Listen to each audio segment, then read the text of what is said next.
Las cautivas correntinas de la Guerra del Paraguay son un capítulo importante no solo de la guerra en sí,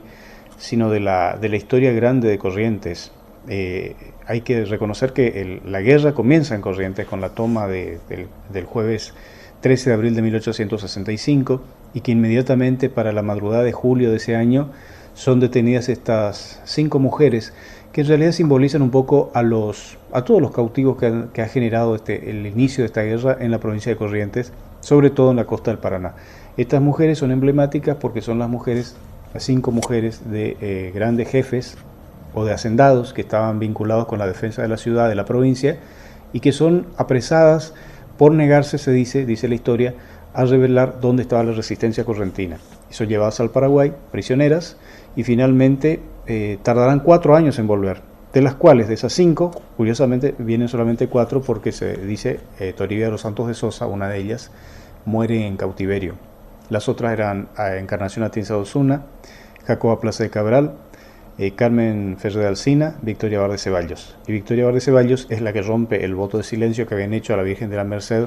porque si las liberaban, si serían sanas y salvas de su cautiverio,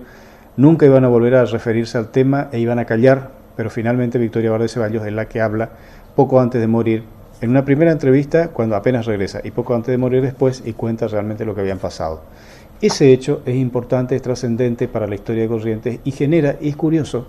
que se levante un valioso monumento que tiene esta ciudad de Corrientes, encargado al escultor argentino Luis Perlotti, allá por 1938, 1940, se inaugura en el 41, y es el famoso monumento de Mitre y las cautivas, ubicado en el emblemático Parque Mitre de la ciudad, el primer gran parque de la ciudad,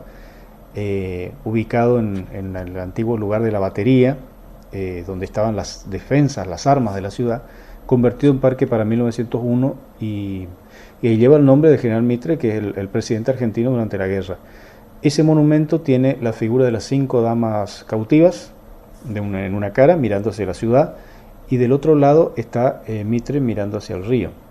Y decimos que es un monumento emblemático porque es curioso que, por ejemplo, Genaro Verón de Astrada, si bien tiene un mausoleo también debido a Perlotti, que es quien genera el levantamiento contra Rosas, no tiene un monumento, y sin embargo las cautivas sí. Eso nos está hablando de cómo caló hondo en la sociedad correntina, en el recuerdo, en la tragedia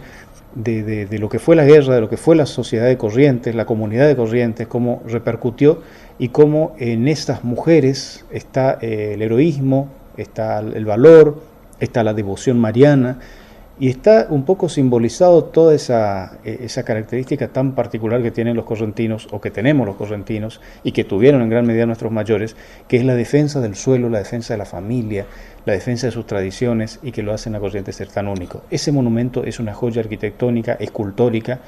que como tal debemos preservarla en un lugar altamente importante como es el parque. Este Museo Histórico de la provincia conserva testimonios importantes de las cautivas, pero sobre todo dentro de esos testimonios lo que más llama la atención es el pubí o la camisa que fue precisamente de Victoria Bar de Ceballos, que es una de las ropas, de las pocas que tenían ellas cuando volvieron. Hay que recordar que iban a la guerra, que iban como prisioneras de guerra, y dicen ellas, dice Victoria en su testimonio, que no tenían cómo alimentarse, que tenían que procurarse sus propios alimentos, sus propios vestidos para cubrir su pudor, dicen. Y este pubí, esta camisa, que es una túnica prácticamente de lienzo, está hecha por ellas y lleva una pequeña franja negra que dicen que fue hecha en memoria de Toribia de los Santos de Sosa, que muere en cautiverio, y digamos como el dolor eterno hacia esa compañera que no pudo retornar a Corrientes y no pudo, digamos, vencer esa prisión no buscada, pero sobre las que cayó indudablemente por consecuencia de la guerra. Este museo tiene esa reliquia, tiene algunos otros testimonios precisamente ya de la guerra, por supuesto tiene los retratos, las fotografías de ellas, sobre todo de quienes sobrevivieron. Está Carmen Ferrer de Alsina, que había sido llevada con su hija Carmencita, que también está recordada en una fotografía. Está Jacoba Plaza de Cabral, que tuvo que ser llevada con su hijo Manuelito Cabral, que después fue un importante hombre público de Corrientes, fue diputado nacional y murió como tal. Y en la colección de la Guerra del Paraguay de este museo, entre los trofeos, digamos, que fueron del coronel Alsina, los premios, las distinciones, los retratos, como lo del gobernador Lagraña, como de su esposa. Está un poco esta evocación femenina, heroica, doméstica hacia la guerra, y un poco está identificando el inicio de esta gran contienda que se inscribe entre las grandes contiendas del continente.